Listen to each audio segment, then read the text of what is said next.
किशनगंज जिला अधिकारी श्रीकांत शास्त्री ने सुरजापुरी बोली में लिखित पुस्तक पोरेर बेटी का विमोचन किया है। भगड़ा के सम्राट अशोक भवन में आयोजित कार्यक्रम में जिला परिषद अध्यक्षा नुदरत महजबी, अनुमंडल पदाधिकारी अमिताभ गुप्ता, नगर परिषद के कार्यपालक पदाधिकारी प्रवीण कुमार सहित खास व आम मेहमान उपस्थित रहे।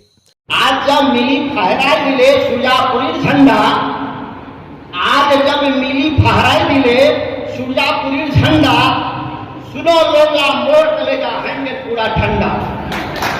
जिला पदाधिकारी ने लेखिका मिली कुमारी का उत्साहवर्धन कर भविष्य में और साहित्य रचने की शुभकामनाएं दी हैं। इस मौके पर उन्होंने कहा है कि सुरजापुरी बोली और संस्कृति को आगे बढ़ाने के लिए जिला प्रशासन हर संभव सहयोग करने के लिए तैयार है। उन्होंने कहा कि स्थानीय बोली को बढ़ावा देने के लिए जो भी साहित्यिक रचना होगी उसका संरक्षण और संवर्धन किया जाएगा।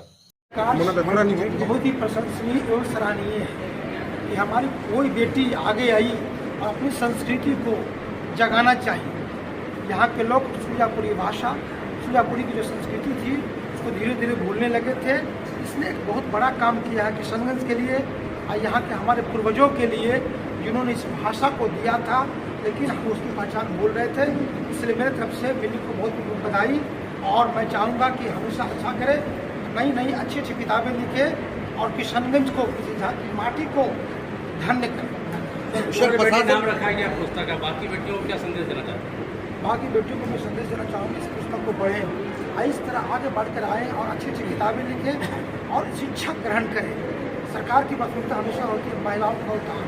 हमारी बाल बच्चियाँ जब पढ़ेगी, शिक्षा ग्रहण करेगी, आगे बढ़ेगी, नौकरी करेगी, पॉलिटिकल पोस्ट पर भी जाएगी और अच्छे अच्छे पोस्ट होल्ड करेगी, स्पेस में भी जाएगी, चारों तरफ परचम लगाएगी। सर, स्थानीय भाषा है सुरजापुरी, इसको आगे कैसे बढ़ावा दिया जाएगा सर? प्रशासन के तौर से किसी तरह का क्या कुछ? प्रशासन हमेशा सपोर्ट करता है और हम आप मिलकर के ही इसको आगे बढ़ा सकते हैं। इसमें लेखिका ने पोरेर बेटी यानी पराई बेटी की भावनाओं को दर्शाया है, जो अपनी पहचान को लेकर भ्रमित और सशंकित रहती है। जिन लड़कियों को ससुराल में अपनी बेटी न मानकर पराई बेटी कहा जाता है या पराये जैसा व्यवहार किया जाता है, उस परिस्थिति में लड़कियों को अपने अस्तित्व को लेकर मन में कई तरह की भावनाएं आती हैं कि आखिर उनका घर कौन सा है। लेखिका ने इसी सामाजिक ताने बाने के इर्द गिर्द एक महिला की जिंदगी को किताबों के पन्ने पर उकेरा है।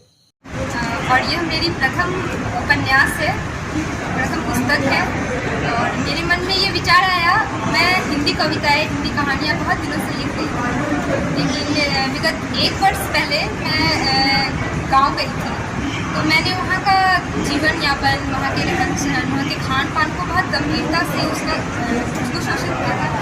तो मैंने देखा कि अभी मतलब ग्रामीण क्षेत्र में हमारी सुरजापुरी समाज की बात की जाए तो वहाँ लड़कियों का जीवन यापन बहुत ही नीच स्तर पे है, खास करके सुदूर गांव की अगर बात करें तो गाँव के अंदर।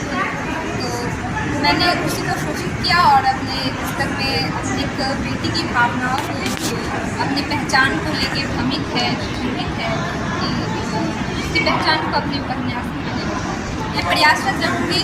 मेरी ये प्रथम पुस्तक है और मैं चाहूँगी इसके बाद भी मेरी पुस्तकें आएँ जो सुरजापुरी बोली पे रहेंगी और यह मेरी ये प्रयास है कि हमारी बोली एक भाषा के रूप में स्थापित हो सके।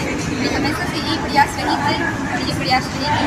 पोरेर बेटी पे क्या है, किस तरह का, किस मुद्दे को उठाइए इस उपन्यास में अगर मैं इसकी टॉपिक की बात करूँ, इस टॉपिक में लिखा गया है एक लड़की की भावनाओं को मैंने आश्रय दिया है इस उपन्यास में। एक लड़की, उसे अपने मायके में उसके मम्मी पापा के घर बोला जाता है कि तुम इस घर की मेहमान, बस कुछ दिनों की मेहमान हो या तुम इस घर की मेहमान हो। और जब वो विवाह के पश्चात वो अपने ससुराल जाती है तो वहाँ भी उसके साथ अगर अच्छा व्यवहार ना हो तो उसे वहाँ भी अपनापन नहीं लगता। वो सोचती है अच्छा मैं यहाँ मेहमान हूँ तो मेरा घर, वास्तविक घर शायद मेरा ससुराल हो। वो इस आशा के साथ, इस उम्मीद के साथ दूसरे घर में जाती है, लेकिन वहाँ भी उसके साथ व्यवहार, पराया जैसा व्यवहार किया जाता है। तो वो अपने अस्तित्व को खोजती है कि मेरा अस्तित्व क्या है। मेरे मम्मी पापा के यहाँ मुझे पढ़ाई मेहमान बोला गया है और यहाँ दूसरे लोग नहीं अपना रहे, तो मेरा पहचान क्या है। बस मैंने 2 घर को तो बताइए, तीसरा घर भी आपने बताया। जी। मम्मी पापा का घर बताए थे और ससुराल के घर बताए थे, और तीसरा भी बताए थे? तीसरा घर वो भ्रमित है इस सोच के साथ, वो सोचती है कि मम्मी पापा का घर मेरा अपना नहीं है, मुझे मेहमान कहा जाता है, ससुराल में मेरे साथ बड़ा व्यवहार किया जाता है। तो तीसरा घर जो हमारे में कहावत है माटी खाद, सुरजापुरी में जो कब्र को माटी खाद बोला जाता है, तो वो बहुत हताश और निराशा के साथ यह सोचती है शायद वो हमारा अपना घर हो जहाँ हमें यहाँ कोई बोलने वाला ना हो कि मेहमान हो या फिर। पुस्तक विमोचन कार्यक्रम में मारवाड़ी कॉलेज के कार्यवाहक प्रधानाचार्य डॉक्टर सजल प्रसाद, हरि दिवाकर, डॉक्टर परमेश्वर प्रसाद सिन्हा, वासुदेव सिन्हा, नेपाल के झापा जिले के सुरजापुरी भाषा विकास प्रतिष्ठान के सदस्य संतोष कुमार गणेश, लेखक विवेकानंद ठाकुर, रचना सुदर्शन, कवित्री व शिक्षिका अनुपमा अधिकारी, सफीरुद्दीन रही सहित अन्य लोग मौजूद रहे। अपनी संस्कृति की तरफ लौटने के लिए सबसे बड़ा जो और सशक्त माध्यम होता है वो होती है उसकी अपनी बोली या भाषा। अगर अपनी मातृभाषा में अगर लौटे लोग तो मुझे लगता है कि अपनी संस्कृति से अवगत हो जाएंगे, और अपनी संस्कृति हमेशा से हमारी समृद्ध रही है, और जो पश्चिमी सभ्यता है उससे अलग जो पूर्व की जो हमारी संस्कृति है, पूर्व का हमारा देश रहा है, हमारे गांव का देश रहा है, और गांव की जो संस्कृति है वो आज भी जीवंत है, और उसकी तरफ लौटने के लिए अपनी बोली की तरफ लौटना बहुत ज़रूरी है। और मुझे लगता है कि आज मिली ने जो काम किया है, एक पौरेर बेटी नाम करके उपन्यास जो उन्होंने लिखा है, उस उपन्यास के माध्यम से, चूँकि ये ऐतिहासिक कार्य है, ये बोली में लिखी गई और सुरजापुरी बोली में लिखी गई। सुरजापुरी कोई भी बोली भाषा तब बनती है जब उसमें कोई साहित्य रचा जाता है। और मैं आपको बताना चाहूँगा कि तुलसीदास जी संस्कृत के प्रकांड विद्वान हैं, लेकिन उन्होंने संस्कृत में तो रामचरितमानस नहीं लिखा, उन्होंने अवधि में लिखा। उसका कारण ये था कि वो चाहते थे कि रामचरितमानस जन जन तक पहुँचे, और इसलिए उन्होंने बोली में लिखा। उस समय की बोली थी अवधि, और जब उन्होंने रामचरितमानस लिख दिया अवधि में, तो फिर अवधि जो है वो भाषा बन गई। ठीक उसी तरीके से मैं उतनी तुलना तो नहीं की जा सकती, लेकिन सुरजापुरी बोली में यदि मिली ने कोई उपन्यास लिखा है तो मुझे लगता है कि आज एक पहला कदम है, और इसमें तमाम समुदाय के लोगों से, खास करके जो साहित्य संसार से जुड़े लोग हैं, वो अपनी बोली पर लिखें, और यही जब तक बोली में लिखेंगे नहीं, प्रचुर मात्रा में साहित्य का सृजन नहीं होगा, तब तक सुरजापुरी को भाषा के रूप में हम मान्यता नहीं दिला सकते। इसलिए इसमें साहित्य रचना आवश्यक है, और तमाम समुदाय के लोगों से मैं यही अनुरोध करूंगा कि सुरजापुरी, क्योंकि मैथिली में जब साहित्य रचा गया तो मैथिली 8वीं सूची में शामिल हो गई, भोजपुरी में लिखा गया तो भोजपुरी भी आज मान्यता प्राप्त है। उसी तरीके से सुरजापुरी बोली में अगर अंगिका, मैं आपको बताना चाहूँगा जो पूर्णिया सीमांचल भागलपुर की जो कस्बा, जो और हमारे किशनगंज के भी एक हिस्से में अंगिका हम लोग तोड़ के बोलते हैं, तो वहाँ पर भी अंगिका को भी भागलपुर में आज एक डिपार्टमेंट बना दिया गया। मैं चाहता हूं कि सुरजापुरी बोली, जो कि सीमांचल की एक बड़ी आबादी की बोली है, न केवल सीमांचल बल्कि आपके बारसोई से लेकर के आप चले जाएं नेपाल तक, कूच बिहार तक, बांग्लादेश तक, ये सुरजापुरी बोली जाती है। और इस सुरजापुरी बोली को राष्ट्रीय अंतर्राष्ट्रीय स्तर पर पहचान दिलाने के लिए, इसमें प्रचुर मात्रा में साहित्य रचे जाने के लिए आज पहला कदम मिली ने उठाया है। मैं चाहता हूं कि तमाम साहित्यिक जो हैं वो इस पर अपना रचे, और विषय इतने भरे हुए हैं हमारे पास कि उन तमाम विषयों को अगर हम उठाएंगे तो हमारी संस्कृति भी आगे बढ़ेगी और हमारी भाषा भी समृद्ध होगी। बहुत देखिए, ये किताब सुरजापुरी में लिखी गई है, और सुरजापुरी की यह पहली पुस्तक है, इसलिए यह पुस्तक ऐतिहासिक बनेगी, और आने वाले समय के लिए जो है सुरजापुरी भाषा में यह मील का पत्थर साबित होगा। इससे नए जनरेशन्स को, नई पीढ़ी जो आ रही हैं, उसको भी एक प्रेरणा मिलेगी कि सुरजापुरी भाषा का विकास में वो भी अपना योगदान देंगे, इससे उन लोगों को प्रेरणा मिलेगी। क्यों लेना चाहिए सर इस बुक को? इस बुक को इसलिए लेना चाहिए कि इससे हमको जो समाज का संस्कृति है, जो कल्चर है, उसकी जानकारी हमको मिलेगी, और इस तरह की किताब लिखने से समाज में जो फैली हुई विद्रूपताएँ हैं, जहाँ जो अत्याचार हो रहा है, गलत हो रहा है, वो सभी सामने आएंगी, तो इससे लोगों को लाभ मिलेगा, हमारा समाज आगे बढ़ेगा।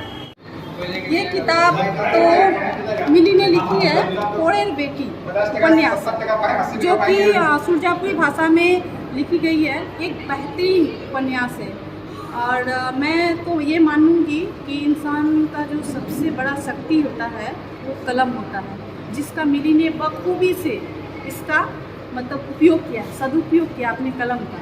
अपने कलम के जरिए मिली ने सुरजापुरी भाषा में बेटियों पर एक कहानी लिखी है, जो कि हमारे समाज में बेटियों पर हो रहे अत्याचार को रोकने में बहुत अधिक मदद करेगा, कामगार साबित होगा। लेकिन इससे पहले हम लोगों को इस किताब के जरिए अपनी सोच को बदलनी होगी। बहुत सारे माता पिता हैं जो अपनी बेटी को आगे बढ़ाने में हिचकिचाते हैं, पढ़ाना चाहते हैं, 7, 8, 9, 10 बहुत हो गया, उच्च शिक्षा देना नहीं चाहते हैं, उसको एक मतलब सफलता तक पहुंचाना नहीं चाहते, हिचकिचाते हैं, लोग क्या बोलेंगे, लोग क्या सोचेंगे। अरे लोगों की मारो गोली, पहले अपनी बेटी को तो खड़े कर दो, उसको इस काबिल बना दो कि किसी के अंडर में ना रहे, किसी पर दब के ना रहे, वो अपना फैसला खुद ले सके, अपना अधिकार खुद ले सके। लेकिन मेरी पूरी कोशिश रहेगी पढ़ूं और इस बातों को हमारी उस समाज में पहुंचाऊं जो बेटियों को बाहर नहीं निकलने देगी।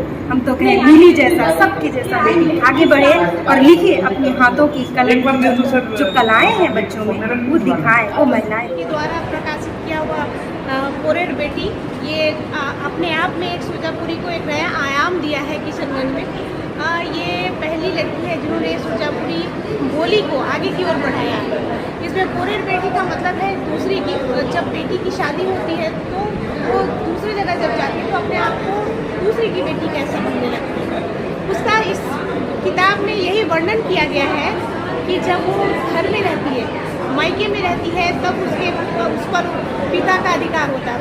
जब उसकी शादी होती है तो ससुराल में उसका अधिकार उसके पति, उसका नाम उसके पति के द्वारा चला है। इस बुक पे इसी को दर्शाया गया है, महिलाओं की क्या दशा है, उसकी क्या सोच है, वो अपनी सोच को आगे की ओर कैसे लेकर जाए, उसकी अपनी व्यक्तिगत छवि है, उस छवि को कैसे निखारे। इस उपन्यास के माध्यम से मिली ने इसको प्रकाशित करने की कोशिश की है। हालांकि महिलाओं की स्थिति पहले से बेहतर हो रही है पढ़ाई के प्रति, जैसे मिली ने इस चीज़ को समझा, बेटियों को कैसे आगे बढ़ना चाहिए। तो ये बहुत बढ़िया माध्यम है जिसके तहत सुरजापुरी जो बोली जो जानते हैं वो भी इस बुक को पढ़ करके उससे कुछ सीखेंगे और अपने आप को समाज में एक अपना स्थान देंगे।